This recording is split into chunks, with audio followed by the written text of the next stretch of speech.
किसी एक वोट के दम पे बढ़िया रोड, बढ़िया हॉस्पिटल, बढ़िया स्कूल, बढ़िया रोजगार सब ले लिया, तो हम नहीं ले सकते हैं। तो इस बार जागना है लोगों को, किसी को भी आप वोट दीजिए, लेकिन आप एक बात ध्यान में रखिए कि हम वोट क्यों दे रहे हैं। एक चीज़ हमको बहुत अच्छा लगा, पिछले कुछ दिनों से एक हवा देख रहे हैं लोगों में, बातचीत इस देखिए हमेशा इलेक्शन के टाइम पे बात इन बातों पे होती थी कि भाई वोट किसको देना है। इस बार बात हो रहा है वोट किस लिए देना है, रोड के लिए देना है, शिक्षा के लिए देना है, मुद्दा बदल गया है। और जब मुद्दा बदलेगा तभी बिहार भी बदलेगा, नहीं तो नहीं बदलेगा बिहार, क्योंकि आप जिस बात के लिए वोट दीजिएगा वही ना आपको मिलेगा। क्या कारण लग रहा है कि मुद्दा बदल गया है बिहार में? ये सबसे बड़ा कारण हमको लग रहा है कि प्रशांत किशोर ने जो 2-2.5 साल पहले तो वो पैदल चले, हमको बता दीजिए पिछला 15-20 साल 25 साल हमको तो कोई ऐसा नेता नहीं पता है जो 2.5 साल तक पैदल चला हो। ठीक है, तो पैदल चल के लोगों से जब बात कर रहे हैं, समझा रहे हैं, क्योंकि उनका जो राजनीतिक अनुभव है 10-12 पार्टियों के साथ काम करने का, अलग अलग राज्यों में काम करने का, यूनाइटेड नेशन में काम करने का, तो हमको ऐसा लगता है उनके जीवन का जो सारा अनुभव है, उन अनुभवों को लेकर के जब गाँव में जा रहे हैं, लोगों से बात कर रहे हैं, तो बातों को लोग समझ रहे हैं कि अच्छा ये बात है। वो गांव जहाँ के नदी में पुल अभी तक नहीं पहुंचा है, जहाँ का सड़क अभी तक अच्छा नहीं पहुंचा है, उस गांव में प्रशांत किशोर की बात पहुंच गई है। हाँ बिल्कुल पहुंच गई है। प्रशांत किशोर की बात उस गांव में नहीं, और भी इंटीरियर और भी मेरे गांव के पीछे, मेरा घर बघौर हुआ, इसके पीछे भी बहुत सारे गांव हैं, वहाँ भी प्रशांत किशोर की बात पहुँच गई है। बात इसलिए पहुँच गई है कि देखिए सही बात को वक्त लग सकता है, परास्त हो सकता है थोड़े वक्त के लिए, लेकिन अंततः वो जीतती है। तो उनकी बात सही है और इसलिए सही बात हर किसी तक पहुंचा हुआ। आप अभी घूम करके कहीं भी जाइएगा, पूछिएगा प्रशांत किशोर कौन है या जन स्वराज क्या है, आप ये नाम भी मत लीजिए, आप फिर पूछिए कि बिहार का मुद्दा क्या है, तो रोजगार और शिक्षा बोल रहा है। हमको लगता है ये सबसे बड़ी जीत है प्रजातंत्र में कि आपका मुद्दा ही बदल दिया जाए। जो मुद्दा हुआ करता था कि कौन जतिया के वोटवा दे हो, वहाँ से लेकर के पहुँच जाना कि किस बात के लिए वोटवा दे हो, तो ये बहुत बड़ा ट्रांसफॉर्मेशन है। ये बहुत जन जागरण चेतना जिसको कहते हैं ना कि सोई हुई थी बिहार के लोगों की, तो यही ना सोई हुई थी भाई कि हमको जो बात करना चाहिए उस पर बातें नहीं करते थे, और जिस पर नहीं बात करना चाहिए उस पर बहुत सारा बात करते थे। जैसे जाति पर क्या बात करने से मिलेगा, हमारा जात का नेता 10 गो होगा, लेकिन फॉर्च्यूनर से तो घूम रहा है हमारा जात का नेता, हमको क्या मिल रहा है, ठेंगा, हमको तो मिल रहा है यही रोड, गली नली। तो हम लोग का प्रोपेगेंडा में नहीं फंसना है। इस बार जो मुद्दा उठा है उस मुद्दा को अंत तक ध्यान में रखना है। कुछ लोगों का ये भी कहना है आए वोट कटवा फलना ढकना इस तरह का बात, अरे ये सब कुछ नहीं होता, प्रजातंत्र में वोट काटने जैसा कुछ होता ही नहीं है। अगर हम अपनी असहमति दर्ज करवाएंगे तभी तो नेताओं को पता चलेगा कि भाई इतने लोग हमसे नाराज हैं, तो काहे नाराज हैं, पता करेगा तो पता चलेगा रोजगार और शिक्षा के लिए नाराज हैं, तब ना फिर वो हमारे ऊपर ध्यान देगा। तो इस बार मुद्दा जो है, अंतिम 2 सवाल है आपसे। पहला तो ये कि बिहार और बेंगलोर में ऐसा कौन सा बेसिक अंतर है कि यहाँ पर आईटी पार्क और आईटी कंपनियां नहीं आती हैं, और दूसरा ये कि गोविंदपुर विधानसभा का आपके नजरिए से सबसे बड़ा मुद्दा क्या है? ठीक है, देखिए दोनों जो प्रश्न था आपका कि आईटी हब हम बेंगलोर में काम किया, हैदराबाद, चेन्नई, नागपुर, पुणे, बहुत सारे शहरों में, मुंबई में, बिहार में काम किया है। तो ये सबसे बड़ी बात है कि आप बात फिर वही बेसिक हो गया कि वहाँ के लोगों को वो सब चीज़ चाहिए, इसलिए सरकारों को देना पड़ता है। पता है कि अगर नहीं देंगे तो कोई नहीं, देखिए वहाँ आप ये नहीं सुनेंगे ना हम कांग्रेस के आदमी हैं, हम भाजपा के आदमी हैं, हम फलना के आदमी हैं। वहाँ आप सुनिएगा हम जनता हैं, हमको काम मिलेगा, हम वोट देंगे, काम नहीं दोगे, काम नहीं करोगे, हम वोट नहीं देंगे। तो जो सबसे बड़ा अंतर है वो लोगों में अंतर है। नेता, देखिए नेता तो जनता का एक तरह से गुलाम ही है। अगर उसको ये पूरा पता चल जाए कि निश्चित रूप से हमको वोट नहीं मिलने वाला है, अगर हम काम नहीं करेंगे तो काम करेगा ही करेगा। तो सबसे बड़ा अंतर जो बिहार और बाकी राज्यों में हमने देखा, वो देखा कि वहाँ का जो वोटर है, जो व्यक्ति मतदान करने जा रहा है, 10 गो का हवा देख के मतदान नहीं करने जा रहा है, वो अपने विवेक शक्ति से, अपने बुद्धि से सोच समझ रहा है कि भाई हमको क्या करना चाहिए, और उस आधार पर वो मतदान कर रहा है। तो ये सबसे बड़ा अंतर देखें। और जहाँ तक सुविधा का बात कीजिए तो हम तो हर चीज़ में पीछे हैं भाई। हेल्थ इंडेक्स उठा लीजिए, इकोनॉमी मतलब देख लीजिए कि हमारा अर्थव्यवस्था है ना इंडेक्स, तो मतलब गरीब अमीर के बीच में यहाँ देख लीजिए क्या हिसाब किताब। पूरे देश से 5 गुना पीछे हैं हम, पूरे देश से 5 गुना पीछे हैं हम बिहार में, है ना। तो मतलब भारत कितना पीछे है अमेरिका से वो छोड़ दीजिए, भारत में बिहार अपने ही देश में 5 गुना पीछे है। तो ये सब इंडेक्स में किसी भी वहाँ का स्कूल देख लीजिए, वहाँ हर स्कूल में आपको जो टीचर का क्वालिटी मिल जाता है, यहाँ वो जो कैंपस मिल जाएगा। आज देखिए गांव-गांव में आप घूम जाइए, कहीं भी आपको लाइब्रेरी दिखता है, वहाँ हम गाँव में लाइब्रेरी देखे हैं। और जिस भी देश में लाइब्रेरी नहीं है और जिस देश में ज़्यादा लाइब्रेरी है, आप आंकड़ा उठा के देख लीजिए उस देश का कहाँ है इकोनॉमी, उस देश का अर्थव्यवस्था कहाँ है और हमारे बिहार का अर्थव्यवस्था। पढ़े लिखे युवा और युवाओं का खासकर तौर पे हम झुकाव आजकल देख रहे हैं कि प्रशांत किशोर की तरफ दिखाई दे रहा है। पिछले कुछ दिनों से हम बिहार में चुनाव यात्रा कर रहे हैं, अलग अलग जिलों में घूम रहे हैं और लगातार युवा जो है प्रशांत किशोर का नाम ले रहे हैं। क्या कारण है कि प्रशांत किशोर पर युवाओं को ज़्यादा भरोसा हो रहा है? वो इसलिए कि पहली बात तो युवा आज के डेट में कम से कम मोबाइल के माध्यम से बहुत जागरूक हुआ है, 10 चीज़ों को समझने लगा है, इन्फॉर्मेशन उसके पास सूचनाएं अनंत तरह की आ रही हैं चारों दिशाओं से। और फिर प्रशांत किशोर जो बात समझा रहे हैं, आज इनसे पहले कोई राजनीतिक दल, किसी नेता को हमने नहीं देखा कि जनता को इतना जगाए जो मुंह खोल के ये कह दे कि अगर मेरा कैंडिडेट अच्छा नहीं है तो उसको भी वोट मत देना। ऐसा नेता कोई आया नहीं है। तो युवाओं को उन पर भरोसा हो रहा है कि उनको एक बार मौका देना चाहिए। आज तक कोई ऐसा आया ही नहीं था कि जो इतना खुल के कह सके कि भाई अगर हम अच्छा नेता ना दे तो हम ही को हरा देना, है ना। तो इन सब बातों की वजह से युवा समझ रहा है, सोशल मीडिया के माध्यम से उनसे जुड़ा हुआ है, उनके आइडिया को लेकर के जुड़ा हुआ। अब देखिए कोई भी नेता आज के डेट में भी, अभी देखिए बिहार में भी कौन सा नेता कोई क्या विजन है बिहार का, इस पर तो कोई बात ही नहीं कर रहा है। ज़्यादातर को आप देखिए तो अरे वो वोट कटवा ये, अरे वो कुछ छोड़ो ना, कुछ हुए भाई, तुम बिहार के लिए क्या करोगे ये कौन बताएगा। तुम नेता हो, तुम मेरे प्रतिनिधि हो, तुम्हारा अगर विजन नहीं है 5-10 साल के लिए तो कैसे फिर हमको पता क्या चलेगा कि हम किस बात के लिए वोट दें। इनके पास कोई मुद्दा ही नहीं है। कुछ बोलता है हाँ भाई 5 साल में बिहार को यहाँ ले जाएंगे। आप जाइए विकसित राज्यों में तो वहाँ के नेता को इतना पता है कि हम 5 साल में क्या करने वाले हैं। यहाँ के नेता को ये नहीं पता है कि अगला 2 महीना में हम क्या करेंगे। तो जब नहीं पता है तो लोगों को ये बात महसूस हो रहा है कि भाई एक आदमी है जिसके पास विजन है तो इसको सपोर्ट किया जाए। नए लोगों को खुल करके हम लोग समर्थन करेंगे, जो भी युवा लोग हैं। चलिए कुछ और भी लोग सब लोग बातचीत करते हैं। क्या नाम है साहब?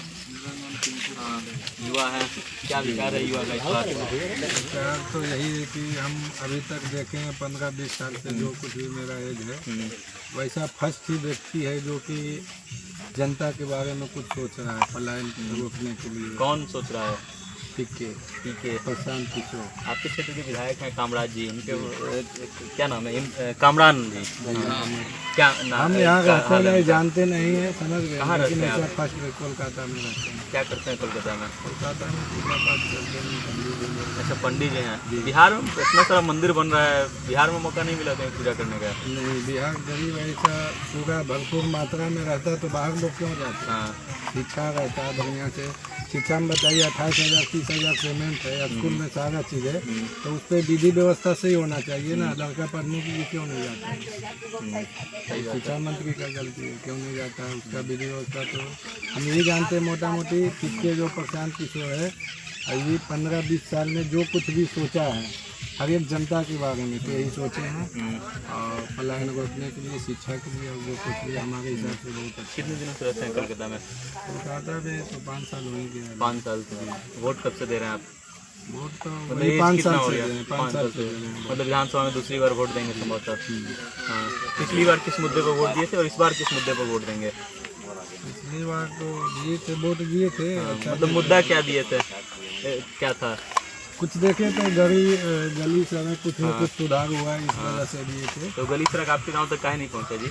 क्यों नहीं पहुंचा हो तो नेता विधायक बताएगा। आता है पैसा ऊपर में रुक जाता है। अरे तो आप वोटर हैं तो आप वोटवा देते हैं तो पूछते नहीं है विधायक जी से कि काहे ऐसा हर नहीं एक आदमी होगा तब ना, हर एक आदमी तो ऐसा होगा तब ना। ऐसे अभी अब इस बार किस मुद्दे पर वोट देना है? इस बात यही पलायन रुकने के लिए, पलायन रुकने के सबसे लिए। बड़ी बात यही पलायन। अकेले रहते हैं कोलकाता में कि परिवार के साथ रहते हैं? फैमिली के साथ में। फैमिली के साथ रहते हैं। कोई ऑप्शन नहीं बचता है ना, बिहार में कुछ है ही नहीं। हाँ, नहीं है तो पलायन रोकने के लिए अगर कोई व्यक्ति उठाया है मुद्दा तो एक फर्स्ट व्यक्ति है, इसलिए बहुत अच्छा हमको समझ में आया। घर पे कोई रहता है आपके? मतलब आप जब कोलकाता रहते हैं तो घर पे कौन रहता है? मम्मी पापा रहते हैं। मम्मी पापा रहते हैं। मम्मी पापा बीमार वार पड़ते होंगे तो दिक्कत हो जाती होगी बड़ी? दिक्कत होता है, ऐसा बात नहीं कि दिक्कत होता है। तो मेरा गांव से करीब 10 किलोमीटर दूरी पड़ जाता है हॉस्पिटल, तो वहाँ भी तो समय से देखते हैं डॉक्टर नहीं आ पाता है, रूट बना नहीं चाहिए। आपको देखने होंगे जिस रास्ते से हमारे पैसा है नहीं। हाँ ना, मेरा प्रश्न ये था कि मतलब जब बीमार वार पड़ते होंगे लोग, घर पे कोई देख रेख करने वाला नहीं होता है तो आपको तो आना पड़ता होगा अपना काम आना करके। पड़ेगा नहीं। उसका तो मेन कारण वही है पलायन। जब सारा चीज़ हमारा अवेलेबल हो जाएगा बिहार में, कंपनी लग जाएगी, शिक्षा में बढ़िया से हो जाएगा, जो जिस लायक पढ़ा है उसको जॉब नहीं मिल रहा है, तो ऑप्शन तो यही है पलायन कर। बिहार में अच्छा व्यवस्था हो जाएगा तो कोलकाता छोड़ देंगे? सब छोड़ देगा, हर एक आदमी छोड़ेगा। आप नहीं छोड़ेंगे, कोई भी छोड़ देगा। सही बात है। क्या नाम है भाई साहब? मेरा नाम पिंटू कुमार। आप एकदम पीला में हो गए हैं। पीला होना जरूरी हो गया। हाँ। अगर पीला नहीं सा होता, जरूरी हो गया? ऐसा कौन सा गुत्ती पिला दिए हैं प्रशांत किशोर की जो जरूरी हो मुक्ति नहीं पिलाए, वो हकीकत की रास्ता दिखा है। हाँ। जो सच्चाई है उसका रास्ता बता रहे हैं। आज तक हो क्या रहा है हमारे बिहार में, शिक्षा वही पा रहा है जिसके पास पैसा है। जिसके पास पैसा नहीं वो शिक्षा पा ही नहीं रहा है। मजबूरी सरकारी उसके स्कूल पास। है, सरकारी कॉलेज है, यूनिवर्सिटी है, सब तो है। आप कह रहे हैं पैसा के बिना पढ़ाई नहीं स्कूल तो है, लेकिन स्कूल से शिक्षा मिल नहीं सकता है ना। उसके लिए तो एजुकेशन के लिए हर चीज़ चाहिए ना। अच्छा तो टीचर चाहिए। टीचर आ रहे हैं, अच्छा टीचर नहीं है वो लोग। उन लोग के स्कूल का आज आप सामने देखिए स्कूल है, आप चल के देख सकते हैं। अगर 3 टीचर हैं और 3 शिक्षिका हैं, हाँ। तो दोनों मिल करके करते क्या है कि 3 कुर्सी इधर और 3 कुर्सी इधर, अच्छा 6 कुर्सी लगाते हैं, आपस में गप करते हैं। बच्चा कहाँ गया क्या करता है इससे कोई मतलब नहीं रखते बच्चा हैं। क्या कर रहा है उससे कोई मतलब ही सिर्फ नहीं इतना ही से मतलब रखते हैं कि हमारा टाइम हुआ कि नहीं, हमारा लोकेशन मिल रहा है कि नहीं, लोकेशन मिला वो चले, बच्चा किधर गया वो बच्चा जाने। है। अच्छा जी, मतलब बच्चा का पढ़ाई बच्चा नहीं की पढ़ाई है। की कोई व्यवस्था नहीं। विधायक जी कैसा काम किए हैं क्षेत्र में? देखिए विधायक जी की जहाँ तक बात था कि हम लोग के क्षेत्र के मोहम्मद कमरान जी हैं, हम लोग बहुत उम्मीद से दिए थे वोट, हम भी दिए थे जबकि वो आरजेडी से थे। हम ये जान रहे थे कि आरजेडी जो है सो अंधों की सरकार है, फिर भी उनको वोट दिए थे इसलिए कि हम लोग को लग रहा था कि एक विकासशील आदमी है। अंधों की सरकार का है, तेजस्वी यादव तो कलम बांट रहे हैं, अभी कह रहे हैं कि हम आएंगे तो युवाओं के लिए खूब काम करेंगे। कि आप भी समझ सकते हैं कि एक अंधा आदमी बोले, उससे पूछा जाए कौन सा चीज़ का पेड़ है तो क्या बता सकता है वो। तो अशिक्षित आदमी है, अशिक्षित आदमी शिक्षा के बारे में क्या बता सकता है, और जिसके पास शिक्षा है ही नहीं वो विकास के बारे में क्या बता सकता है। विकास के बारे में वही सोच सकता है जिसके पास शिक्षा है, और उसके वो तो बिल्कुल अशिक्षित आदमी है। आप जनसुराजी हुए ना, पिछली बार तो उन्हीं को वोट दिए थे आप। उनको नहीं दिए थे, हाँ। हम इसलिए दिए थे कि कमरान जी थे, हाँ। वो लग रहे थे कि कुछ करेंगे, अच्छा क्षेत्र के अच्छा क्षेत्र के प्रत्याशी को अच्छा देख थे। के हम लोग दिए थे। ऊपर देख के नहीं दिए थे, नीचे लगा था कि लोग ये लोकप्रिय आदमी है, कुछ काम करेंगे। किए कि नहीं? फिर जिस उम्मीद से वोट दिए आप उम्मीद जी से नहीं, जरा तक भी उम्मीद नहीं करा। हम लोग को लग रहा था कि वो तो ऊपर नहीं है, नीचे करेंगे ही, लेकिन ये नीचे वाला भी जो है ऊपरों से बदतर हो गया, समझ गए। आज पहले तो छठ छठियारी में आके कम से कम चावल दाल हमरे वाला खिलाते थे, आते भी थे। अच्छा। अब तो वो आना भूल गए। अच्छा, मतलब विधायक बन गए तो आना ही छोड़ दिए। आना ही छोड़ दिए, शायद इसीलिए वो आ रहे होंगे कि लगता है खा लेंगे जाकर के कुछ हिंदू के घर के यहाँ तो हमको वोटवा दे देगा, नहीं खाएंगे तो मुसलमान समझ के वोटवा नहीं देगा। हाँ।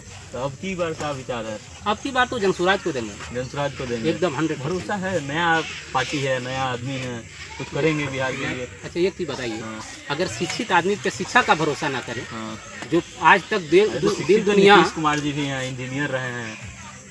उनका स्थिति आप देख नहीं रहे हैं क्या कर रहे हैं।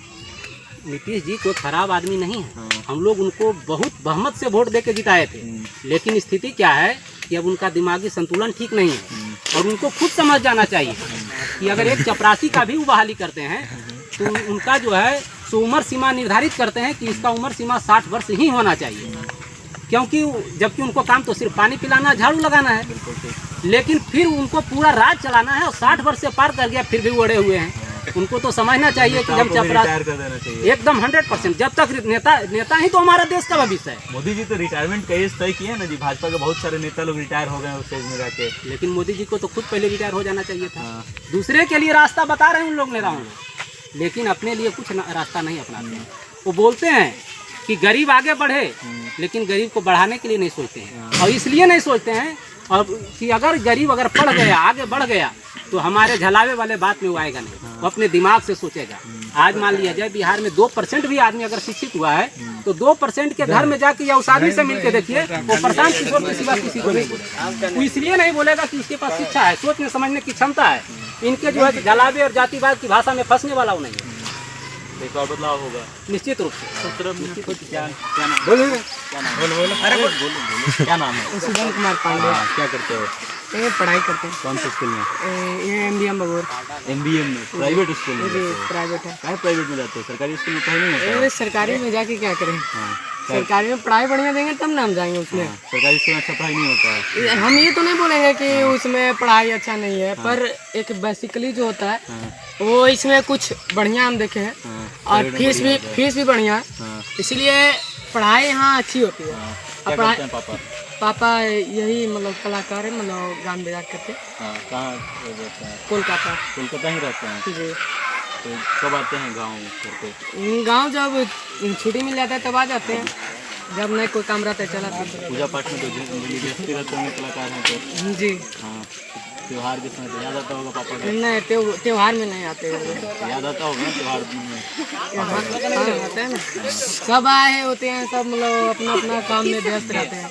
हम मतलब सब आते हैं तो हमारे पापा नहीं आते तो अच्छा नहीं लगता है। देखो तो ये पलायन कितना बड़ा दर्द है, ये इस बच्चे की बात से आप समझ सकते हैं। बाकी गांव-गांव जब हम जा रहे हैं, लोगों से बातचीत कर रहे हैं, तो गांव की उन समस्याओं को हाईलाइट करने का प्रयास कर रहे हैं जो हमको दिखाई दे रहा है, जो हमको समझ में आ रहा है। बाकी अब गोविंदपुर विधानसभा का ये जो गाँव था, इसकी समस्या और यहाँ के लोगों का बात हमने आप तक पहुँचाया। आप इसको लेकर के क्या सोचते हैं, अपनी राय कमेंट करके हम तक भेज दीजिएगा और देखते रहिएगा जनता जंक्शन। मेरा नाम वेद प्रकाश है। बहुत बहुत धन्यवाद।